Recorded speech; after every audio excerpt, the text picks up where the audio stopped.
नमस्कार। आप देख रहे हैं दूरदृष्टि टाइम और मैं हूं सचिन पाठक। बरेली में सबसे प्राचीनतम रामलीला जिसे कहा जाता है जो 457 वर्ष पुरानी है और 498वीं रामलीला इस वर्ष हो रही है, तो उसी के अध्यक्ष पंडित रामगोपाल मिश्रा जी हमारे साथ में हैं। आइए उनसे जानते हैं कि ये जो 457 वर्ष पुरानी रामलीला है उसका क्या इतिहास है और क्या क्या उस 457 वर्षों में क्या क्या दिक्कतें और परेशानियों का सामना करना। जी बहुत बहुत स्वागत है। धन्यवाद। ऐसा है, श्री रानी महालक्ष्मीबाई रामलीला समिति के तत्वाधान में आयोजित होने वाली यह रामलीला वास्तव में आपने जो सही बात पूछी कि यह अपने आप में बहुत ही ऐतिहासिक, अनोखी और अनूठी रामलीला है। इसके भी प्रकार मैं अभी आपको धीरे धीरे बताऊंगा। हमने जो अपने पूर्वजों के द्वारा इसकी इतिहास जाना, वही जानकारी हम आपको इस समय दे रहे हैं। संवत 1624 ईस्वी जब मुगलों के शासन हुआ करता था देश के अंदर और धर्म पर बहुत बड़ा संकट था। हम सब जानते हैं कि उस समय उनके आतताई शासन की वजह से हिंदू संस्कृति और हिंदू धर्म को नष्ट किया जा रहा था। ऐसे में सबसे पहले उत्तर भारत के अंदर, क्योंकि दक्षिण भारत में रामलीलाओं का आज भी चलन नहीं है, तो उस समय तो मुगलों के शासन थे, तो वैसे भी दक्षिण भारत में रामलीलाओं का चलन था ही नहीं।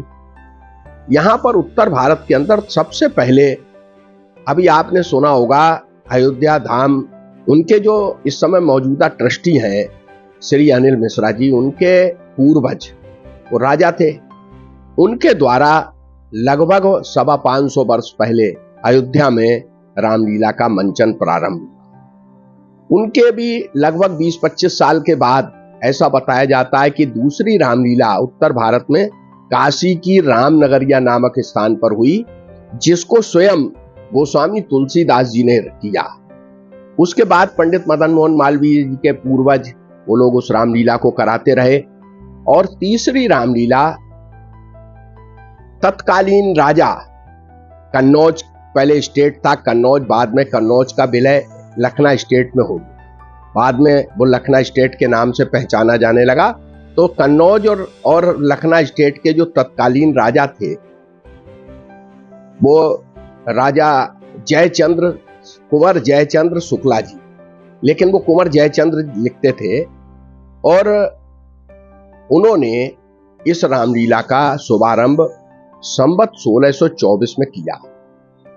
अब ये हम कल्पना कर सकते हैं, क्योंकि हम इतनी पुरानी बात को सोच समझ नहीं सकते। आज का युग अलग प्रकार का युग है और उस समय का युग अलग प्रकार का युग था। ये भौतिक सुविधाएं जो आज हम देख रहे हैं, अब 450 साल पहले इन सुविधाओं का कहीं हम सोच समझ भी नहीं सकते। उस समय के जो भी लोग होंगे वो किस परिस्थिति में रहते होंगे, किस परिस्थिति में वो सब करते होंगे, ये अपने आप में बहुत ही, मतलब इसकी कल्पना करना भी बहुत मुश्किल काम है। लेकिन उन्होंने उस रामलीला का शुभारंभ किया। अब ये तीनों रामलीला, सबसे पहले तो हम आपको ये बता दें कि तीनों रामलीलाएं रामचरितमानस पर आधारित रामलीलाएं, जिनका जो मंचन आयोजन होता है वो उसी रामायण के आधार पर होता है। गोस्वामी तुलसीदास जी के द्वारा जो लिखी गई है रामचरितमानस, उसी के द्वारा होता है।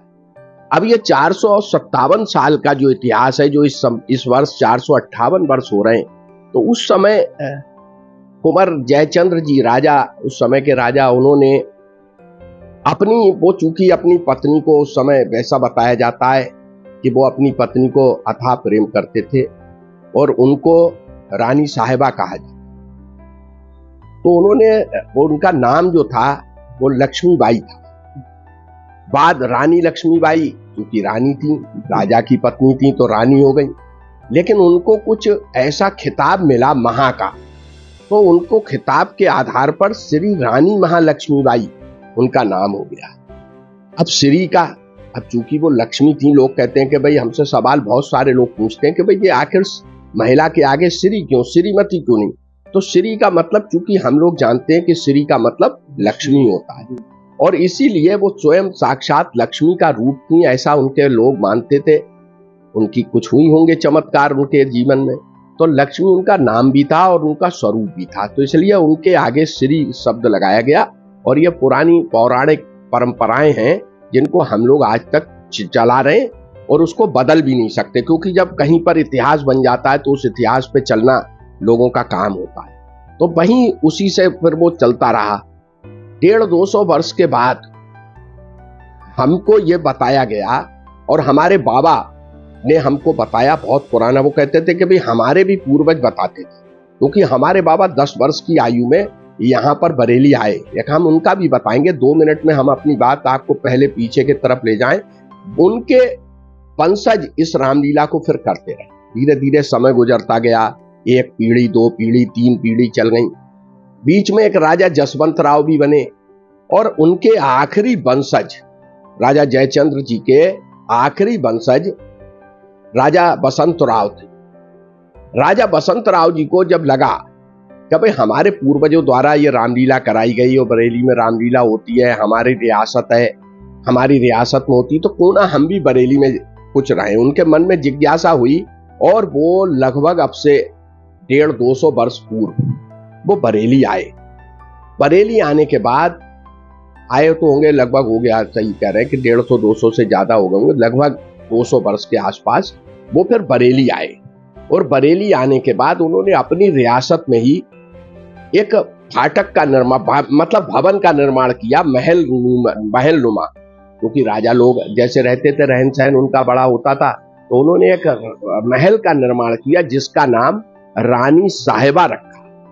लोग बोले भाई राजा साहब, हमसे ये भी सवाल करा कुछ लोगों ने कि भाई ये बताओ कि भाई राजा साहब का फाटक क्यों नहीं रखा उनने, रानी साहब का फाटक, मैंने रानी साहब नहीं, रानी साहिबा, क्योंकि उन्हें जो राजा जयचंद्र जी थे संवत 1624 में जिन्होंने शुरुआत कराई थी, उनकी पत्नी रानी साहिबा कही जाती, तो इसलिए उन लोगों ने सबने रानी साहिबा के नाम से यहाँ फाटक भी बना। और फाटक का जब निर्माण हुआ तो चौधरी तालाब का भी निर्माण हुआ। चौधरी तालाब पर रामलीला तो होती थी, लेकिन वो जो तालाब वाला मंचन है, वो तालाब वाला तालाब नहीं था, उन्होंने वहां से तालाब का स्वरूप दिया। और महल, चूंकि पुराने टाइम में सीमेंट नहीं होते थे, कारे की चुनाई होती थी, तो मिट्टी बहुत बड़े मात्रा में चाहिए थी, तो उन्होंने यहाँ चौधरी तालाब से मिट्टी निकलवाई। और जब मिट्टी बड़ी संख्या में बड़ी उसमें गई तो उसका तालाब बन गया। उन्होंने उसमें एक पंथ दो काज, उसमें तालाब का निर्माण करा दिया। जब भगवान रामलीला के दौरान 14 वर्ष का वनवास होता है और वो गंगा पार करके जाते हैं, तो यहाँ उन्होंने एक और अनूठी परंपरा का निर्वाह किया, एक परंपरा शुरू की कि उन्होंने बाकायदे गंगा पार की रामलीला गंगा जी अंदर बना के, उस तालाब को गंगा मानकर, उसका स्वरूप गंगा का स्वरूप मानकर, और वो बाकायदे नाव से, केवट की नाव से उसको पार कराने की उन्होंने परंपरा डाली। अब वो परंपरा आगे चली। हम देखते हैं रामचरितमानस में माता जानकी का जब विवाह होता है, तो उसमें आजकल भी वो परंपरा चल रही है कि माता सुहाग मांगने माता गौरी के पास गई माता जानकी। अब यहाँ उस लीला को खेलने के लिए कोई मंदिर ही नहीं था, जंगल होते थे, पुराना टाइम था।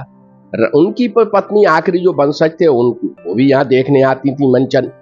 तो जब मंचन के दौरान उन्होंने देखा कि भाई मंदिर नहीं है, ये तो खाली औपचारिकता हो जाती है, तो उन्होंने औपचारिकता को वास्तविक स्वरूप देने के लिए वहीं लखना स्टेट से अपनी कुलदेवी होलिका माता को यहाँ लाई और यहाँ एक तालाब के पास ही अपनी इस रियासत में से ही अपनी आराजी पर एक भव्य मंदिर का निर्माण किया। और परंपरा के अनुसार वैवाहिक समय पे माता जानकी माता गौरी से सुहाग मांगने जाती थी, तो वो लीला का मंचन भी वहीं पर सचित्र वर्णन होता है, उसका वो भी दिखाया जाता है। तो उसके लिए उन्होंने ये भी बनाया। अब हम जब देखते हैं कि भाई 14 वर्ष का वनवास हुआ, तो चौधरी तालाब नामक रामलीला मैदान पर तो उन्होंने 9 दिन की रामलीला वहां तक दिखाई जहां तक उनको वनवास नहीं हुआ। जब वो गंगा पार करके गए, तो यहां से जब गंगा पार होती है तो एक उनका दूसरा मैदान है जिसे रामलीला बड़ा बाग मैदान कहते हैं, बहुत बड़ा, इससे 4 गुना बड़ा मैदान है थी, जिसका उन्होंने निर्माण किया। और परंपरा के अनुसार ही वो वहां से जब बाकी के दिन वहीं पर हुए और रावण दहन तक, रावण वध तक लीला वहीं पर होती है। उसके बाद बाकी का जो 3 दिन का कार्यक्रम है, वो 2 दिन, एक तो जल्लूस निकलते हैं, एक राम बारात निकलती है, एक राजगद्दी का जल्लूस और एक भरत मिलाप और राज तिलक। ये कार्यक्रम, चारों कार्यक्रम रानी साहब के फाटक से होते हैं, जिसका उन्होंने निर्माण किया। कुछ ऐतिहासिक पल बीच बीच में होते रहे, जैसे रामलीला में विभिन्न प्रकार के बाधाएं आई, क्योंकि पुराना हम लोग देखते थे कि वो जमाना मोमबत्ती का रहा या लालटेन का रहा या लैंप का रहा। हम नहीं सोच सकते किस प्रकार से रामलीलाएं होती होंगी, रोशनी की क्या व्यवस्था रहती होगी, क्योंकि जब हम बहुत छोटे छोटे थे तो लालटेन और लैंप तो हमने भी देखे। आज हम अगर 60 साल के हो रहे हैं, हम 60 के हैं, सीनियर सिटीजन हैं, तो हमने भी, अगर हम इसको पीछे देख लें तो 5-7 साल की उम्र से तो पहले कोई बच्चा समझता नहीं, लेकिन हमने भी अगर 50 साल पहले हमने लैंप देखा, लालटेन देखी, तो हम 500 साल पहले की कल्पना कर सकते हैं कि उस समय क्या रहा होगा। तो लाइट वाइट की व्यवस्था कैसे होती होगी, टेंट की कैसे व्यवस्था होती होगी, रामलीला का मंचन कैसे होता होगा, ये कितनी कठिनाइयों का दौर रहा होगा। हमारे फिर बाबा बताते थे कि भाई जब हम अपने बाबा की उंगली पकड़कर आते थे, वहां उनके वो आ जाते थे गांव से, जब वो यहाँ रहते थे तो उनके गांव से बाबा वगैरह, उनके चाचा ताऊ वो सब आ जाते थे, और आने के बाद वो यहाँ मेला जाते थे तो उन्हें भी ले जाते थे, चलो चलो घुमाने चल रहे हैं, वहां चल रहे हैं, तो बोले वो भी बताते थे कि भाई इसका इतिहास ऐसा है। वही इतिहास के आधार पर हम आपको ये सब चीजें बता रहे हैं कि उन्होंने जो इसका शुभारंभ किया बहुत विपरीत काल में किया, क्योंकि समय मुगलों का था। और आपको सबको, हम लोग सब जानते हैं कि मुगलों ने इस देश के अंदर हिंदू धर्म की आस्था को चोट पहुंचाया। उन्होंने केवल हमारी धन संपदा नहीं लूटी, उन्होंने हमारी आस्था के साथ भी खिलवाड़ किया, हमारे देवी देवताओं के मंदिरों को तोड़ा, उन्होंने हमारे जो आराध्य थे उनको खत्म करने का काम किया, उन्होंने धार्मिक सनातन सबको समाप्त करने का काम किया। लेकिन ऐसे समय में कैसे हिंदू धर्म जीवित रहे, कैसे सनातन धर्म जीवित रहे। आदि शंकराचार्य जी जो हमारे देश के अंदर उन्होंने जो हिंदू धर्म की आगे बढ़ाने का काम किया, हिंदू धर्म की रक्षा की, हिंदू धर्म की रक्षा के लिए आगे आए, सनातन की रक्षा के लिए अपने प्राणों की आहुति लगाई, ऐसे तमाम उन्होंने लोग तैयार करे। उन्हीं में से ये लोग भी तैयार हुए जो लोग रामलीलाओं के मंचन की शुभारंभ करते। तो ऐसे समय में हम ये देखते हैं कि भाई जो रामलीलाएं हो रही हैं निरंतर हो रही हैं, ऐसी कृपा, असीम कृपा, भगवान की कृपा, क्योंकि किसी व्यक्ति का कोई बस नहीं है इस धरती पर कि वो बगैर भगवान की मर्जी के कुछ भी कर पाए। तो हम समझते हैं कि उस समय भी भगवान की बहुत बड़ी कृपा रही होगी, जो उन्होंने विपरीत काल में मुगलों के आतंक वाले समय में उन्होंने रामलीलाएं शुरू करी, और वो रामलीला यहाँ पर भी शुरू हुई, और वो रामलीला आज तक चल रही है, निरंतर अनवरत रामलीला चल रही है। ये विशेष कृपा भगवान। अब परिवर्तन युग आया। पहले लोग इसे जब देखते थे तो दड़ी बिछती, वो बताते थे कि भाई दड़ी पे बैठ के देखा जाए, और दड़ी भी अपने अपने जो लोग देखने आते थे, दर्शक श्रोता, वो सब अपने घर से लाते थे। बाद में वो चलन 100 साल तक लगभग चलता रहा, लेकिन 100 साल के बाद उस चलन को धीरे धीरे खत्म किया गया कि भाई दड़ी की बैठने की व्यवस्था, दड़ी फट्टे की व्यवस्था खुद करी गई। तो यहाँ उन लोगों ने शुरुआत करी। उसके बाद और समय बदला, जब अंग्रेजों का शासन आया, तब फिर यहाँ जो आखिरी राजा थे, राजा बसंत राव चौधरी, उनका समय चल रहा था। वो यहाँ पर और लोगों को लाए, हमारे बाबा को भी लाए। उनकी एज बढ़ रही थी, लेकिन उनका कोई वारिस नहीं, उनका कोई पुत्र पुत्री नहीं थे, उनके कोई बच्चा नहीं। तो उन्होंने एक बालक को गोद लिया, जो बालक बरेली का ही था। उसको गोद लेने के बाद वो अपने वहां लखनऊ स्टेट में ले गए, उनका नामकरण भी हुआ, जिनको चंद्र शंकर शुक्ला के नाम से, कुंवर चंद्र शंकर शुक्ला के नाम से जाना गया। उन्होंने भी कुछ समय तक यहाँ रामलीला की देख रेख करी। बाद में उनके भी 2 लड़के हुए, लेकिन उन्होंने इस रामलीला से कोई संबंध नहीं रखा। बाद में यहाँ पर उनके ही कार्यकाल में जब राजा बहुत ज्यादा बुजुर्ग हो गए थे, तो उन्होंने हमारे बाबा को भी जिम्मेदारी सौंपी। यहाँ बहुत सारा क्षेत्र उन्होंने ब्राह्मणों को बसाने के लिए दिया, और एक लंबे एरिया में, मतलब कम से कम ये कहना चाहिए 2-4 मोहल्ले के बराबर के, चाहे वो गुलाब नगर हो, चौधरी मोहल्ला हो, पंजाबपुरा हो, आसपास का क्षेत्र उन्होंने तमाम मंदिर के निर्माण कराए। जैसे हम देखें कृष्णलीला स्थल, उन्होंने कई मंदिर जहाँ पर, जैसे ये टिवरीनाथ का मंदिर, ये सब उनकी संपत्ति है। अलकनाथ मंदिर, तुलसी स्थल, ये सब रानी साहब और बस राजा बसंतराव और राजा जयचंद जी की संपत्ति, जिस पर ये सब मंदिर बने। उन्होंने तमाम विद्यालय बनाए। अपनी जगह पर स्थापित करे। जैसे जैसे ये जो केडीएम इंटर कॉलेज हम लोग जानते हैं, गुलाब राय इंटर कॉलेज है, मनोहर भूषण इंटर कॉलेज है, ये तिलक इंटर कॉलेज है, ये सब जो मैदान है बहुत पुराने, ये उन्हीं की रियासत का हिस्सा है। अगर हम इसको 400, 300 साल, 500 साल पुराना इसका इतिहास देखेंगे तो ये सारी प्रॉपर्टी, संपत्ति, ये सब उन्हीं की संपत्ति, तो उन्हीं की रियासत की है। लेकिन बाद में जमींदारी उन्मूलन हुआ, उसमें सब चीजें कहीं सरकारी हो गई, कहीं प्राइवेट हो गई, कहीं किसी के नाम चली गई, जिस जिस संस्था की थी उस संस्था के नाम हो गई, तो इसी प्रकार से वो सब चीजें बढ़ती रही। लेकिन ये रामलीला वाली जितनी संपत्ति, जहां जहां चौधरी तालाब और चाहे बड़ा बाग रामलीला मैदान हो, ये सारी संपत्ति रामलीला के नाम में दर्ज भी रही।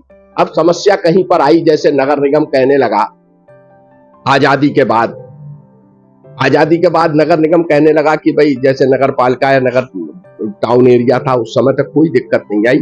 अब वर्तमान समय में लगभग 25 वर्ष पूर्व नगर निगम ने अपना दावा पेश कर दिया कि भाई ये जगह तो नगर निगम की है, क्योंकि ग्राम समाज की जगह सब निहित हो गई। जहां जहां चाहे नगर पालिका आई तो नगर पालिका, और नगर निगम हुआ तो नगर निगम, सब में निहित हो गई।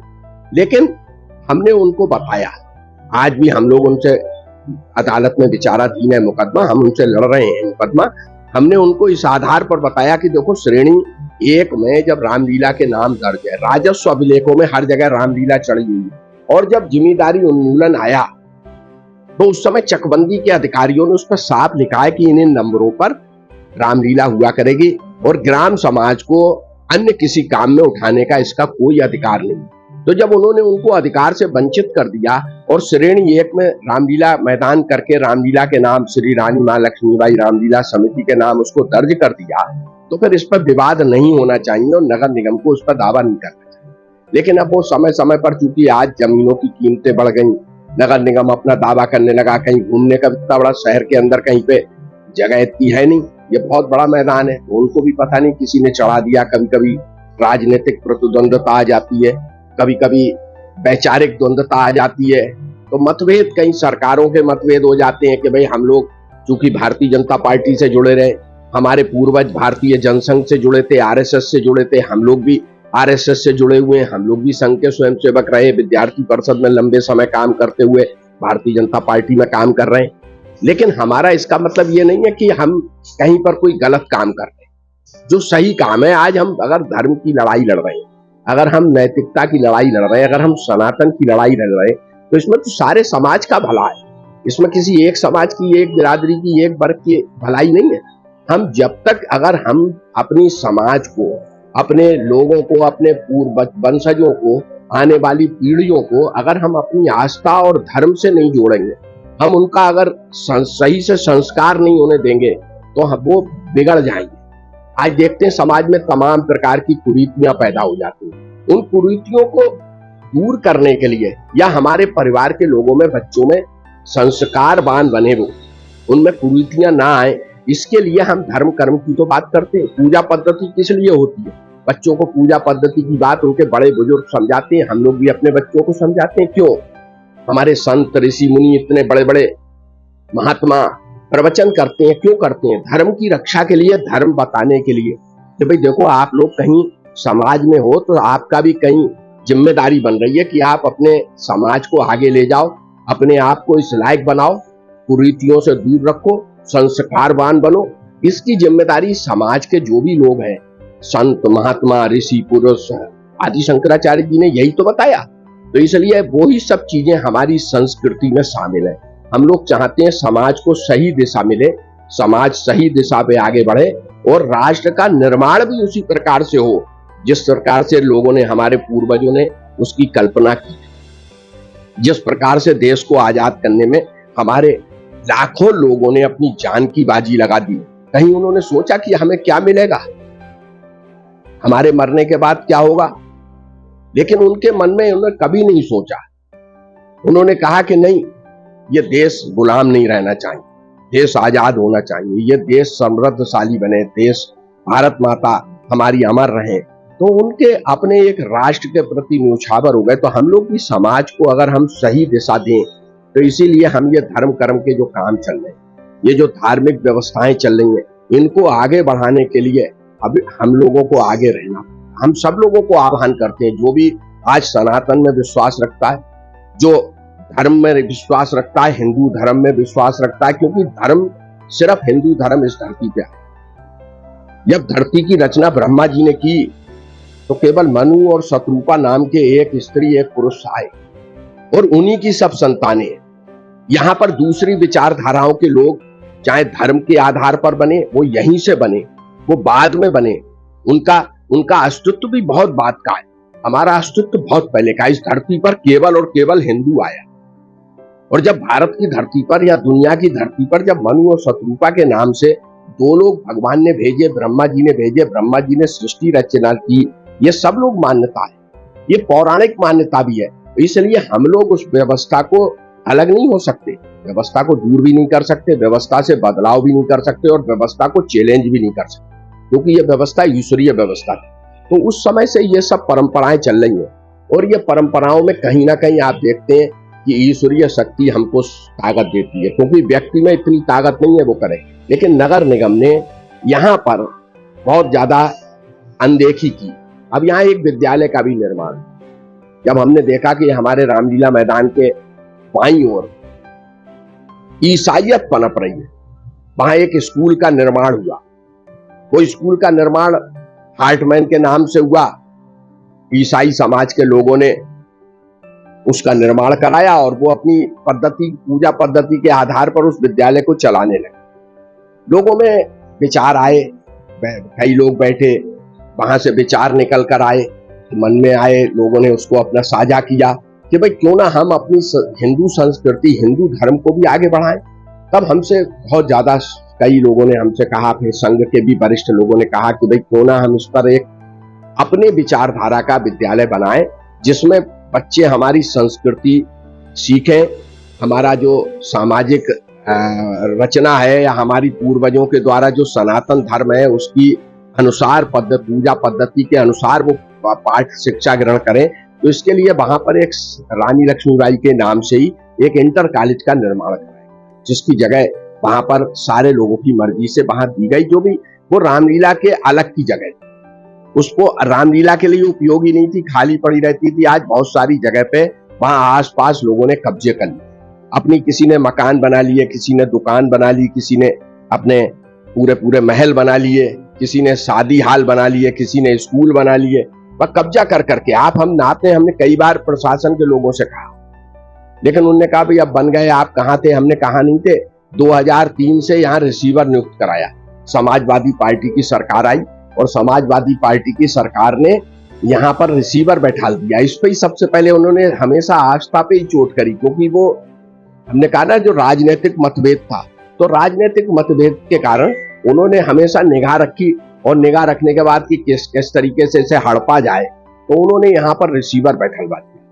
2017 तक यानी 14 साल इस रामलीला पर रिसीवर नियुक्त रहा और इस 14 वर्षों में यहाँ पर बहुत सारी जगह जो रामलीला की इधर उधर थी मैदान के आसपास, उनको तमाम प्रकार के लोगों ने कब्जा किया।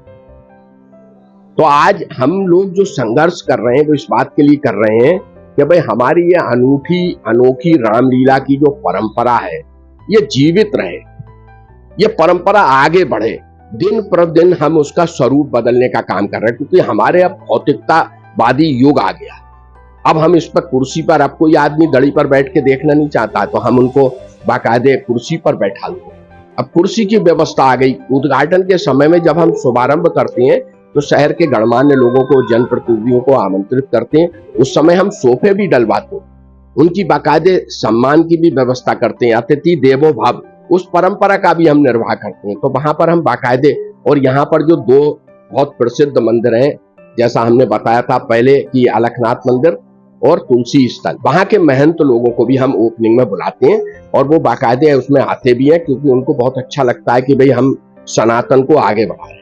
तो आज बहुत सारे लोग समाज के अंदर इस प्रकार से प्रसन्नता भी व्यक्त करते हैं कि भाई एक ऐसा स्थान है जहां 457 वर्षों से रामलीला हो रही है। सनातन जिंदा है, धर्म जिंदा है। सनातन और धर्म दोनों लोगों को एक ऐसा आगे बढ़ाने का काम, सनातन धर्म को आगे बढ़ाने का काम समिति कर रही है। इससे समाज के लोग भी प्रसन्न होते हैं बहुत सारे, लेकिन समाज के अंदर कुछ खराब प्रवृत्ति के लोग भी होते हैं जो समय समय पर उसमें वो डालते रहते हैं बाधाएं। तो बाधाएं पहले भी पड़ी, हमने सुना 200 साल पहले लगभग चौधरी तालाब की रामलीला पर दूसरे धर्म के लोगों ने, या ये कहें मुस्लिम धर्म के लोगों ने, वहां पर दंगा फसाद।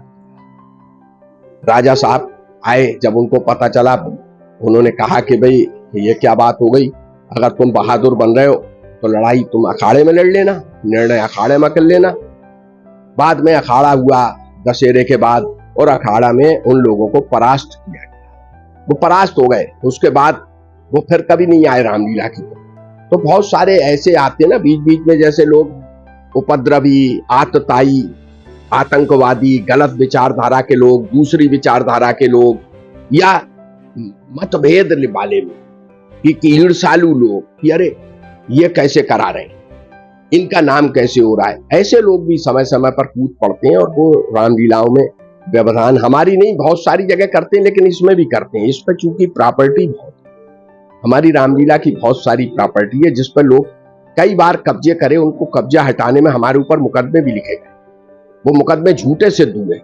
सब शासन ने, प्रशासन ने उनको माना कि नहीं ये गलत बात कर रहे हैं और ये लोग कमेटी के लोग अच्छा काम कर रहे हैं, सब लोग मानते हैं। लेकिन अभी भी नगर निगम के लोग जबरदस्ती कहीं किसी बात पे लेके मुकदमा कहीं उसे कब्जा करना चाहते हैं, कभी कोई योजना ले आते हैं। अभी एक योजना और एक टूरिज्म वालों ने शुरू कर दी।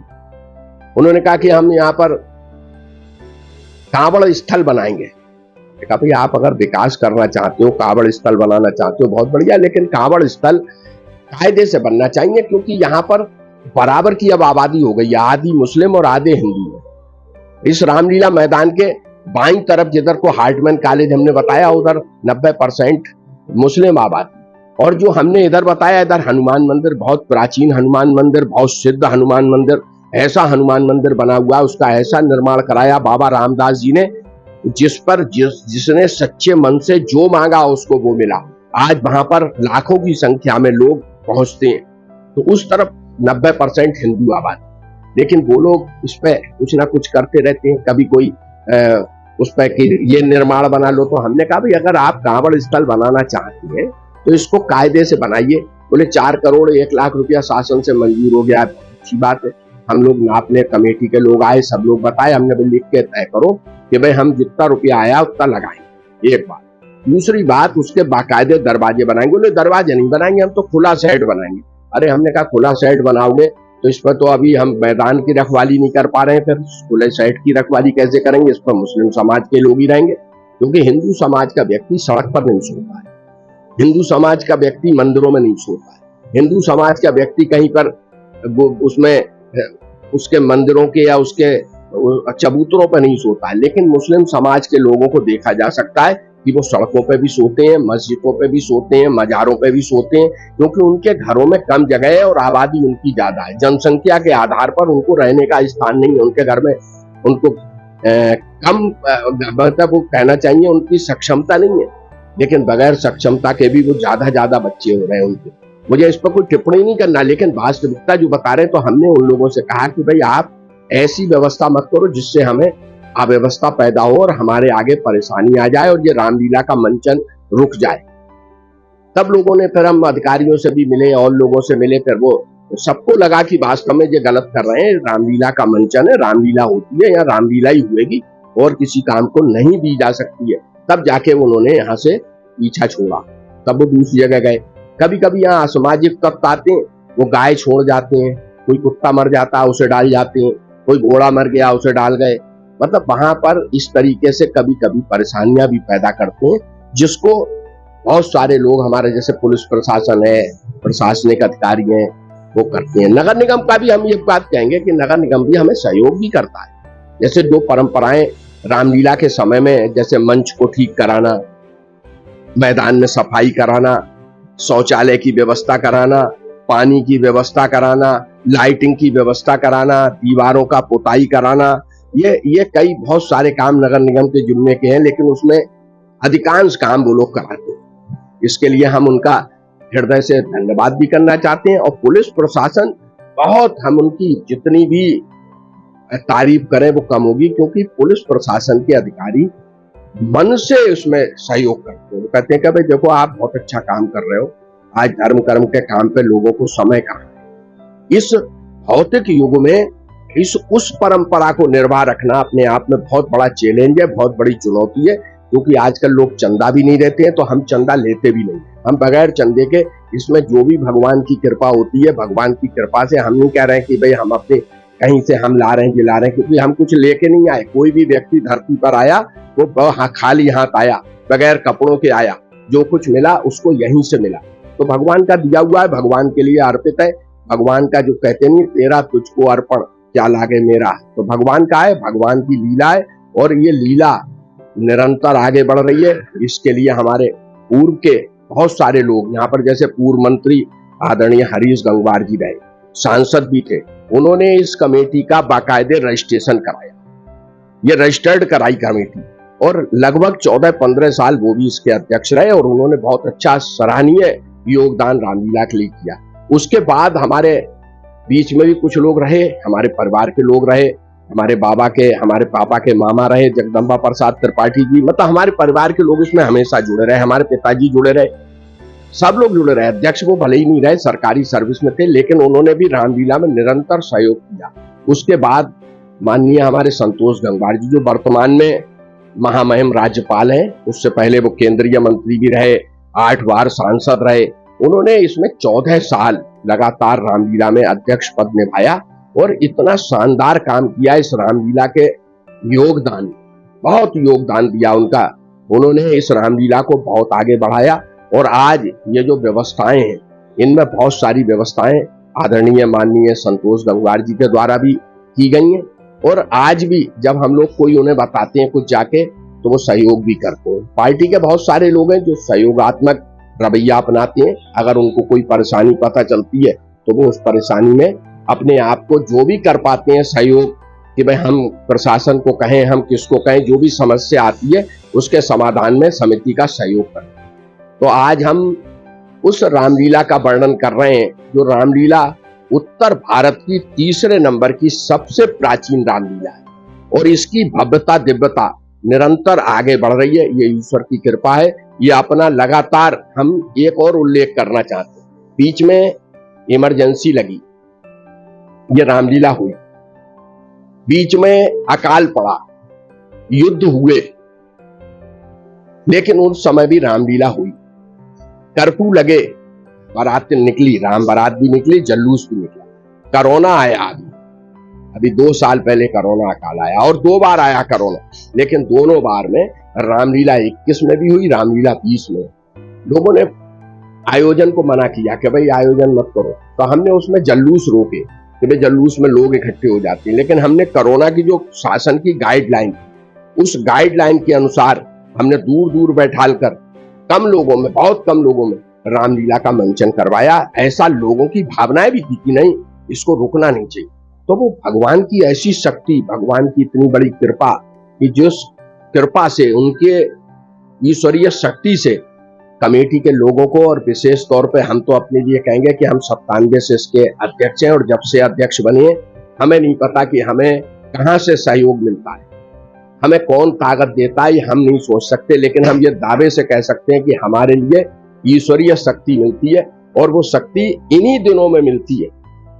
इन्हीं दिनों में हमें विशेष तौर पे इतना ज्यादा एक ऐसा सहयोग मिलता है, इस तरीके का हम पे शक्ति आती है ईश्वरीय, जिससे हम इस काम को अंत तक करते हैं और अंजाम तक पहुंचाते हैं, और सफलता पूर्वक इसका आयोजन मंचन का कार्य कराते हैं। इस बार हमने अयोध्या की, बहुत बार बिहार की भी मंडली आई, अधिकार तो समस्तीपुर और वहाँ कहना चाहिए जो बिहार का मधुबनी क्षेत्र है, वहाँ बहुत ज्यादा रामलीलाओं के कलाकार रहते हैं, लेकिन इस बार हमने अयोध्या धाम के कलाकार बुलाए, उनकी टीम आई हुई है, यहाँ पर मंचन कर रही है। 24 लोगों की टीम यहाँ पर बाकायदे मंचन रामलीला का कर रही है, और बहुत सुंदर आयोजन चल रहा है। आज के इस अवसर पर आपने हमसे इस रामलीला के बारे में जो पूछा, हमने आपको जो भी अवगत कराया है वो तथ्यों के आधार पर कराया है, और आपने हमसे ये सब चीजें पूछी। आप हमारी रामलीला में सहयोग कर रहे हैं, आप दर्शकों को, जनता को, देश प्रदेश की जनता को रामलीला के बारे में बता रहे हैं। इसके लिए भी हम अपनी ओर से और श्री रानी महालक्ष्मीबाई रामलीला समिति रजिस्टर्ड चौधरी मोहल्ला बरेली की ओर से आपका हृदय से आभार व्यक्त करते हुए आपका धन्यवाद करते हैं। बहुत बहुत धन्यवाद। जय श्री राम। अभी आपने देखा और जाना जो इस रामलीला समिति के अध्यक्ष हैं पंडित रामगोपाल मिश्रा जी से कि ये कितनी प्राचीन रामलीला है और क्या इसका इतिहास है और क्या क्या दिक्कतें और परेशानियां इस रामलीला के संचालन में उन्हें आई हैं। यदि आपको और भी कोई रामलीला से संबंधित और कोई जानकारी जानना चाहते हैं तो कृपया हमें कमेंट करें और अपने सुझाव हमें अवश्य दें।